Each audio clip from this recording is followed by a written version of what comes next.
Il y a une volonté de la part des pays occidentaux de donner des gratifications au monde islamique, mais ces gratifications se font aux dépens du droit des Juifs eux-mêmes. Bonjour et shalom, Richard Darmon, micro du studio Kalita pour notre magazine hebdomadaire intitulé Israël au cœur du Moyen-Orient, Israël dans sa région, consacré aujourd'hui au sens à la fois évident et au sens caché aussi du dernier vote de l'ONU sur Jérusalem.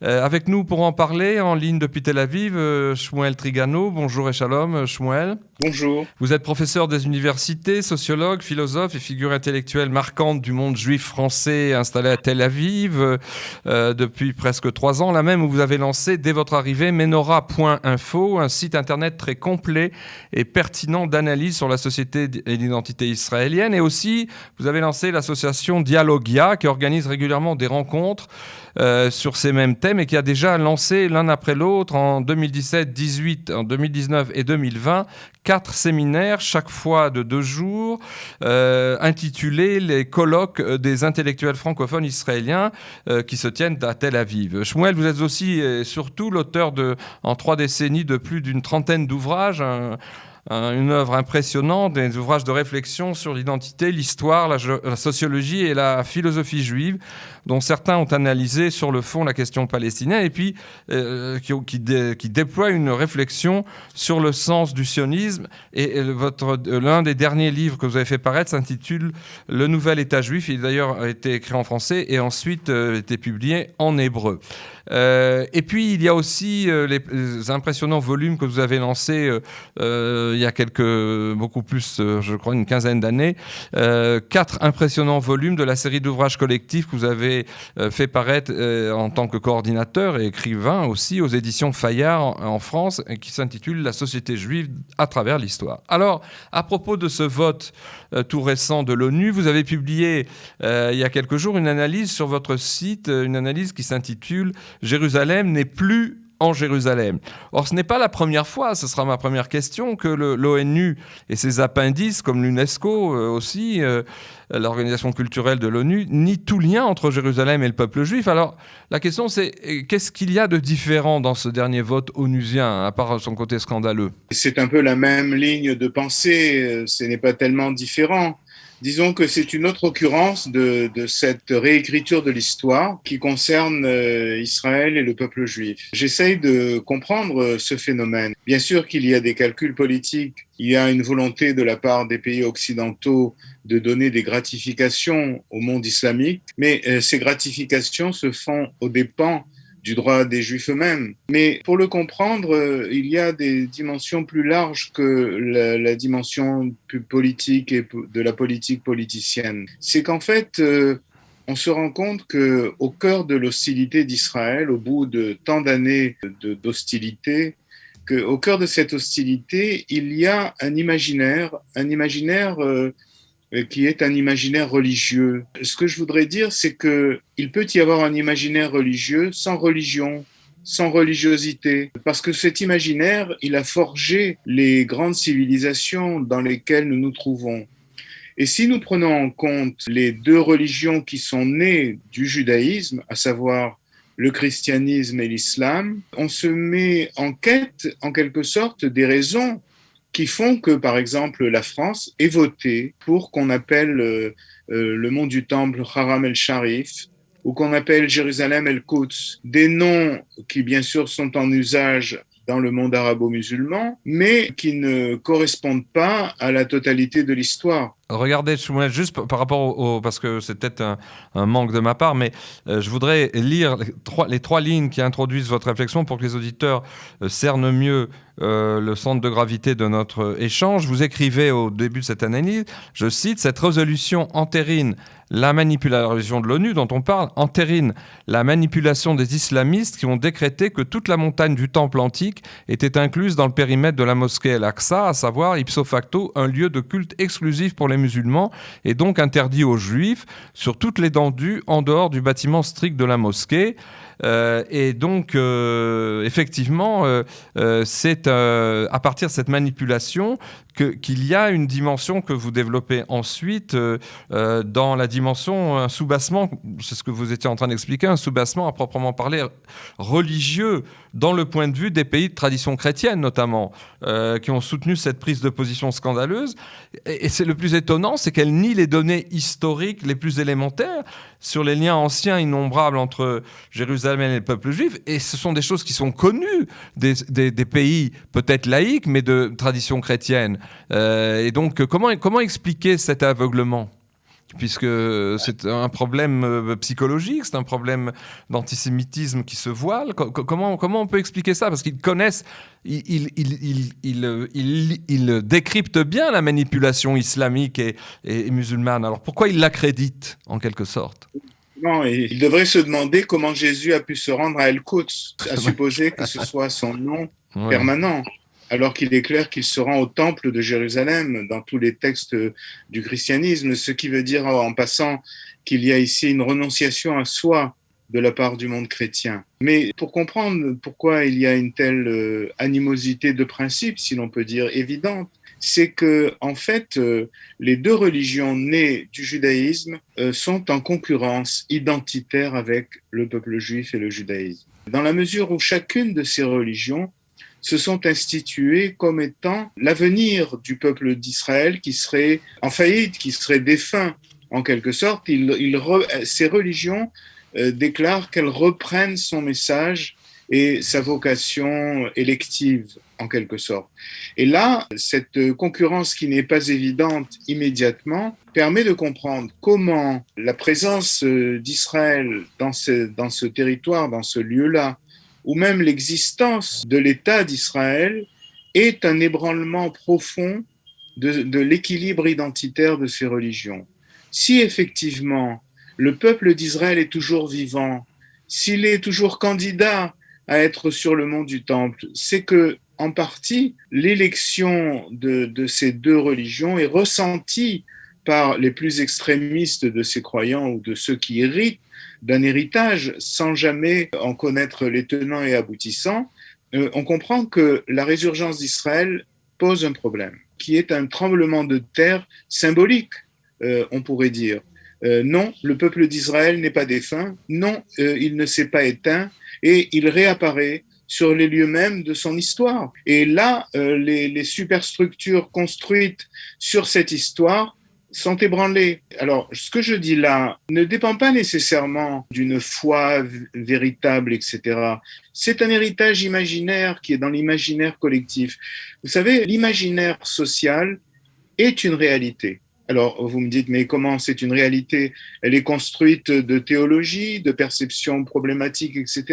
Mais c'est une réalité parce qu'en fait, l'imaginaire a fait corps avec la civilisation dans laquelle on se trouve. L'acte, par exemple, du mufti du mont du Temple, appelé Haram el-Sharif par les musulmans, qui étend les limites de la mosquée, parce que la mosquée n'est pas en question, personne n'a voulu ni entrer, ni la détruire, ni quoi que ce soit. Les limites de la mosquée sont étendues à l'ensemble du mont, y compris le mur des lamentations. Et donc, ça parle à ciel ouvert, si l'on peut dire, il n'y a aucune tromperie, mais il semble évident que ce phénomène, en fait, est un produit de beaucoup de choses. Évidemment, la dernière confrontation avec le Hamas, où le Hamas est institué le défenseur du monde de la mosquée Al-Aqsa, fomentant révolte et manifestations.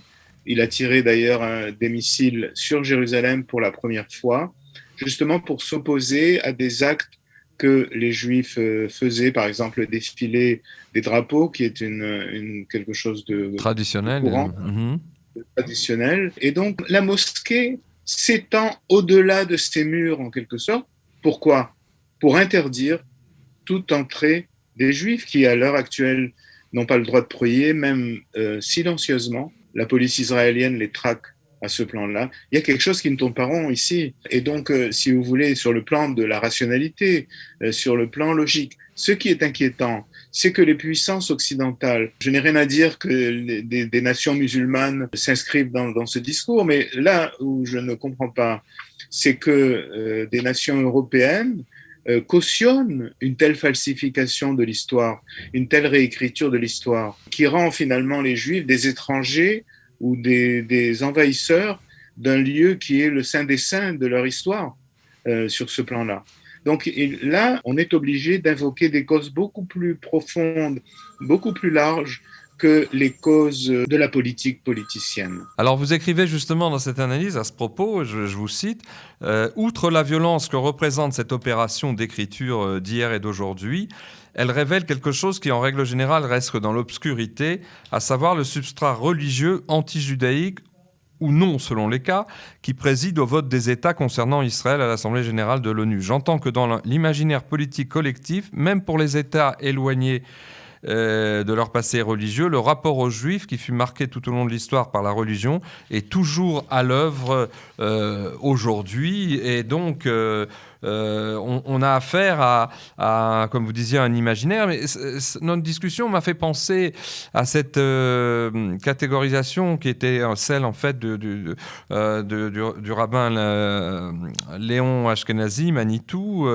qui avait dit que, on retrouve d'ailleurs ce conflit triangulaire entre entre Israël avec d'une part l'islam, mais aussi Esav, Ésaü, c'est-à-dire le monde occidental, parce que Manitou avait dit, alors est-ce que c'est le cas aujourd'hui, est-ce que les choses sont pas un peu plus complexes maintenant, il avait dit que le conflit entre Israël et l'islam était un conflit sur la terre, un conflit justement d'espace. Vous parliez de l'extension des limites de El-Aqsa et puis le fait que les musulmans, même d'ailleurs entre guillemets cultivés ou modernisés, n'acceptent pas que d'autres aillent, non pas dans la mosquée comme vous disiez, mais sur le mont du Temple, et ils s'y opposent de manière très très totalitaire.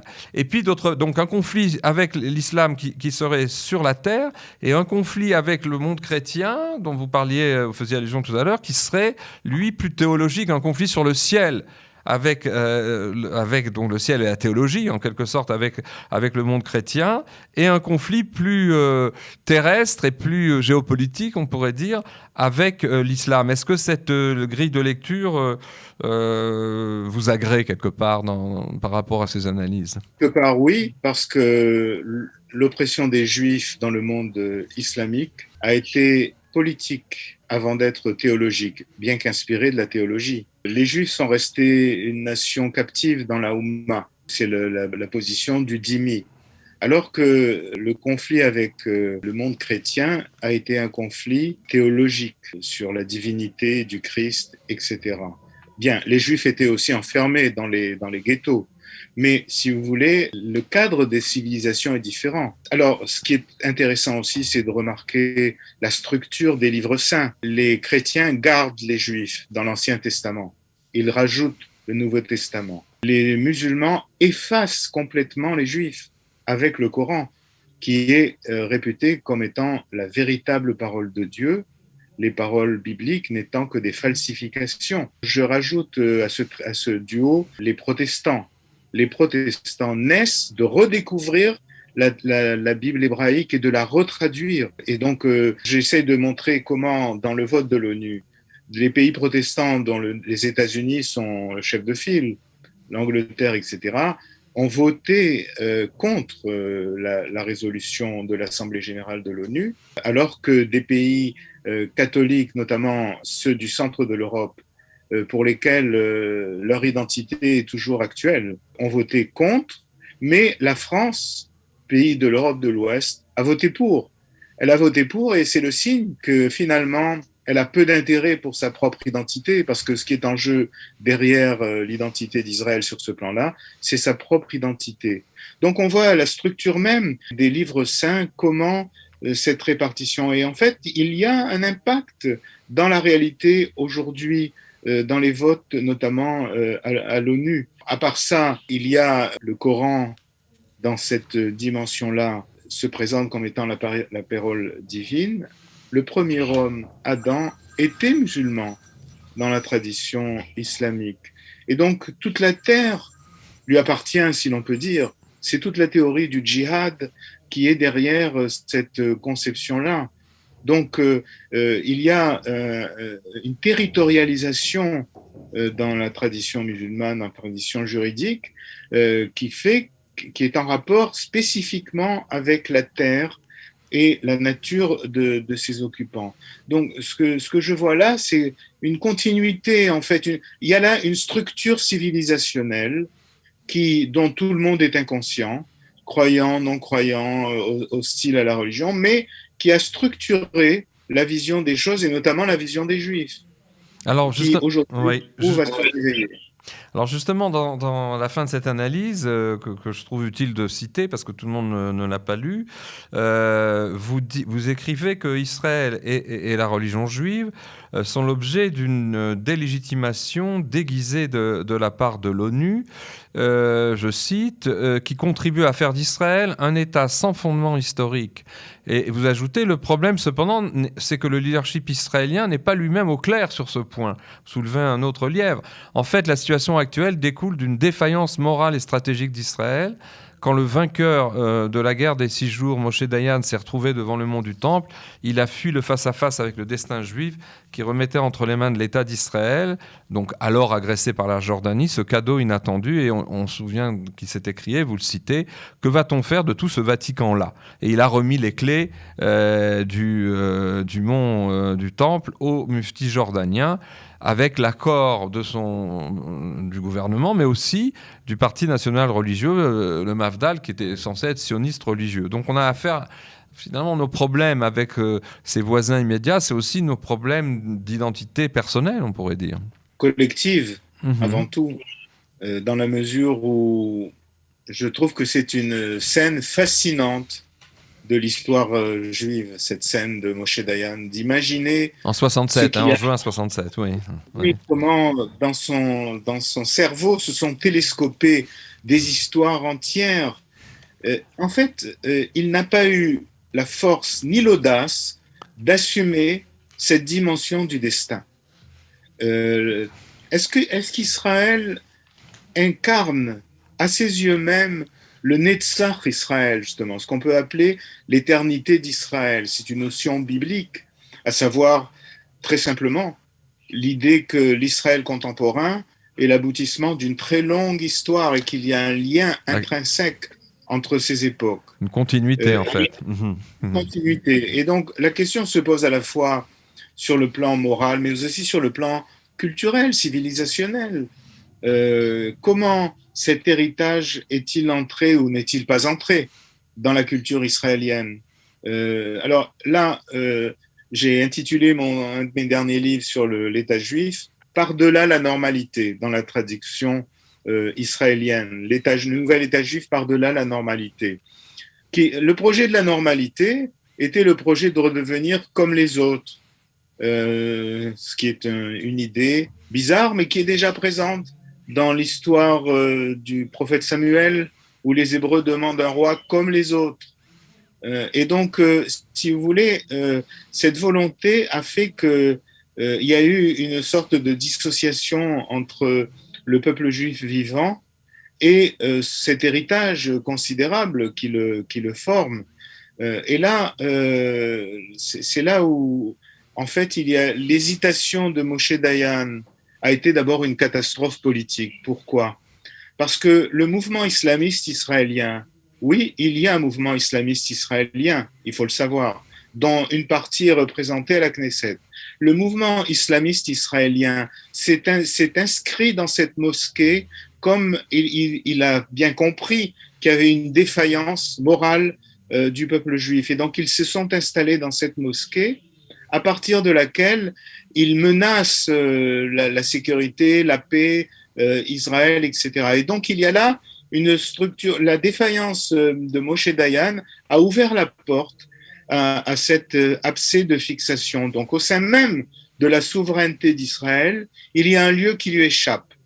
Alors, qui lui échappe auparavant parce que le temple était là, mais qui lui échappe aujourd'hui parce qu'il est sous l'emprise de ce mouvement islamiste. Alors justement, qui détient les rênes d'une guerre mondiale ou pas. Absolument. C'est ça. Ben justement, vous terminez cette analyse assez dense et très concise, mais en même temps très riche par une réflexion en forme de question qui est assez pessimiste, il faut le dire. Vous dites, c'est votre dernière phrase, Jérusalem restera-t-elle vraiment la capitale d'Israël? Est-ce que c'est une question qui, pour vous, se pose en termes concrets aujourd'hui?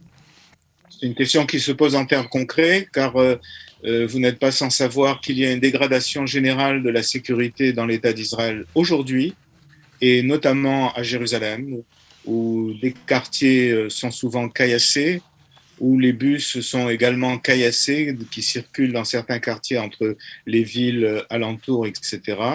Et avoir aussi la réaction du monde à cette assemblée de l'ONU, bien qu'elle n'ait aucun pouvoir, mais néanmoins c'est une jauge de l'esprit des nations concernant Israël. Il n'y a pas d'assentiment. Ça terrifie toujours le monde que l'Israël éternel ressurgisse sur la terre, si vous voulez. C'est ça qui est en jeu. Ce lien avec cette histoire.